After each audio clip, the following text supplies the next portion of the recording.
So I wanted to show you Carolyn's plants that she's growing inside in the window.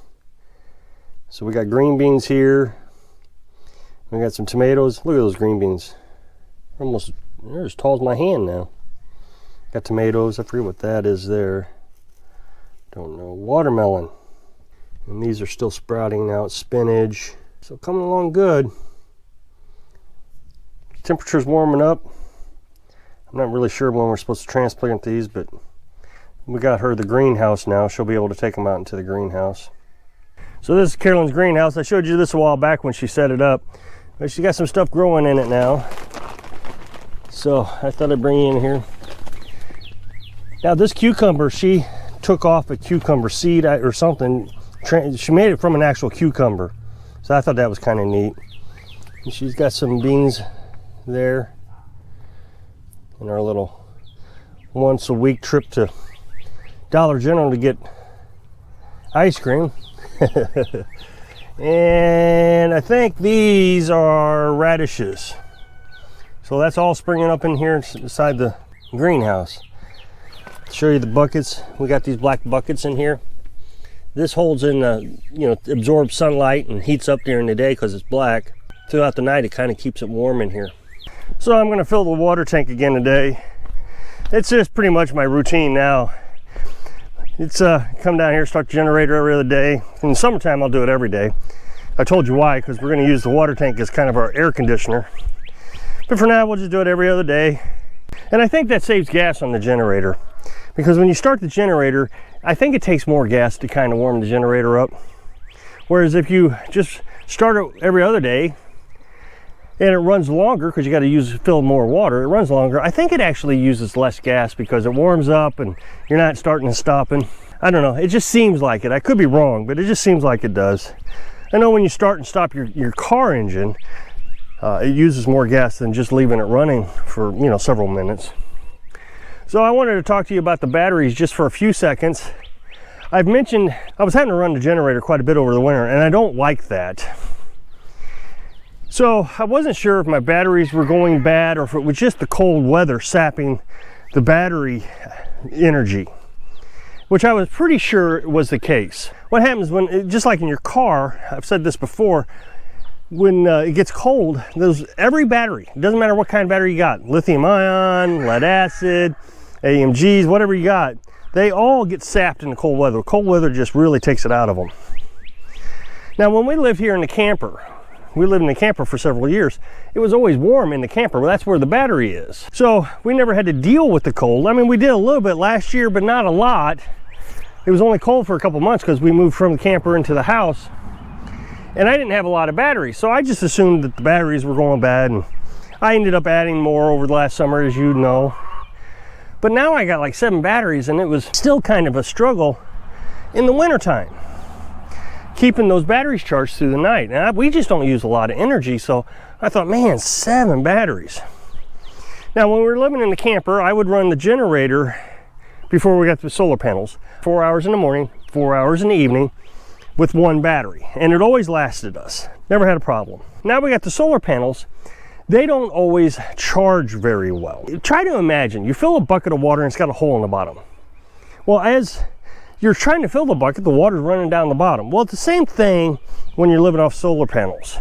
These lead acid batteries need to be topped off every now and then. So when you're on solar panels, you're using energy up there at the house. We got a fan or the computer's on or something. We're always using energy while the solar panels are filling the batteries. So it's like the batteries have a hole in them. Well, like I said, lead acid has to be topped off. And they last longer when you do that. When we were nomads, I had 1 battery and I was running the generator 4 hours in the morning, 4 hours in the evening, and the battery never had any problems at night, never. Well, now I got 7 batteries. In the cold temperature, they were struggling to get through the night, and it was just baffling. I don't know if it was baffling. I guess it was just like, darn, that wasn't enough. During last summer, I didn't have any problems with batteries. I mean, none. Batteries did fine. I never ran the generator except on cloudy days and to do a maintenance charge. So I always try to do a maintenance charge on cloudy days. When we were nomads, basically doing a maintenance charge every day. So a maintenance charge means I unplug my house from the batteries, I plug the house into the generator, and then I plug a battery charger into the generator to charge batteries. So the inverter's shut off, nothing's draining the batteries. I can let it run for 4 hours. It tops off the battery nicely. With these new battery chargers, they do really well. They give these a little maintenance charge, and they have a reconditioning setting where if you have a bad battery, you can fix it. So as long as you're getting the battery up past 13.4 volts every day, you won't ruin the battery, but it will just seem like the battery doesn't do as well. So you got to do these maintenance charges. So throughout this winter, I've been running the generator about 2 hours in the morning and 2 hours in the evening. I get up in the morning and the batteries would read 12.1 volts. Now you're not supposed to let the batteries get below 12.3 volts. If you do, you half the life of the battery. Here's the thing.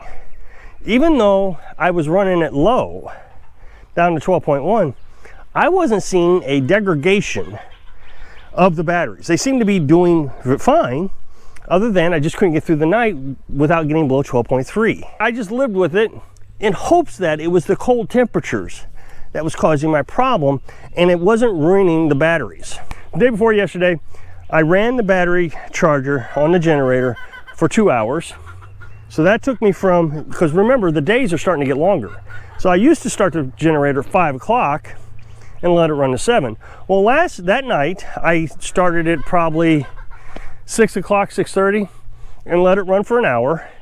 That got me into 7:30. When I woke up the next morning, the batteries were 12.4 volts. That means I didn't run the battery below 50%. I didn't run the battery below 12.3 volts. Well, that was excellent.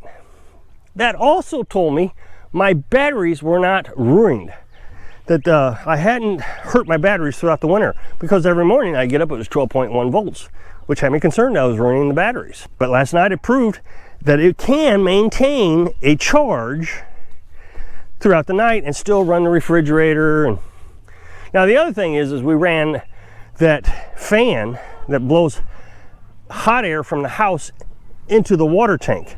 We let that thing run 24 hours a day, 7 days a week, all through winter. I just shut that off that night, actually. I shut it off. So I didn't have that draining the batteries also. I don't think that made a huge difference. It might have taken a volt, 0.1 volts out of it, but it shouldn't have dropped it down to 12.1. So last night, I ran the battery charger off the generator again for that hour, 6:30 to 7:30. Now remember, throughout the winter, I was doing 2 hours. So this morning I got up, I was gonna do the same thing. I let chickens out, started to run the generator. I thought, no, I'm gonna go check those volts, see how they're doing. It was 12.4 volts. Wow, that's great. So 2 days in a row, the battery has been well above 50%, 12.3 volts. I didn't ruin the batteries. So this morning I didn't run the generator. So now that means I'm running the generator just 1 hour a day. So I can run the generator 11 hours on a gallon of gas. That means the generator gas is gonna last 11 days. So I'm feeling a lot better. Now, as the days get longer, when the sunlight starts to decrease around 7 p.m., I will go ahead and stop running the generator altogether. I just feel like I want to make sure that I got it topped off. Then I'll be okay. So then before next winter, I'm going to get another battery or two so I don't get below that 12.3. Even though I didn't hurt the batteries this year, I just want to make sure that I don't have to run this generator so much next winter, because gas prices are going through the roof, and I don't know what they're going to be like this winter, this upcoming winter. So just go ahead and get a couple extra batteries. Doesn't hurt to have them. It's always good to have some batteries. And then I should be able to make it through the winter nights quite easily. Remember, winter nights are also a lot longer. So say the sun goes down at 4 o'clock instead of 7 o'clock, I got to get through that extended night. So the extra batteries will help with that aspect of it also. So let's go ahead and get this thing started. I'm going to try to start it without taking the cover off. Throughout the winter, I was taking the cover off because I didn't think it was getting enough oxygen. I'm going to try it with the cover on, see what happens now that the temperatures are warmer. I also used to let it warm up for a little bit, but I'm not going to do that today either. Now remember, I haven't ran this morning. Usually I run it every day in the morning. So we'll see if it starts up the well. Yep, it did. So I'm beginning to think summertime months are easier than the winter. I don't know. I enjoyed this winter. It was a little bit more work with the water, putting the hose away every day. I don't have to put the hose away now. But it was so enjoyable in front of that wood heater, the wood stove. So the water's spewing out, that's great.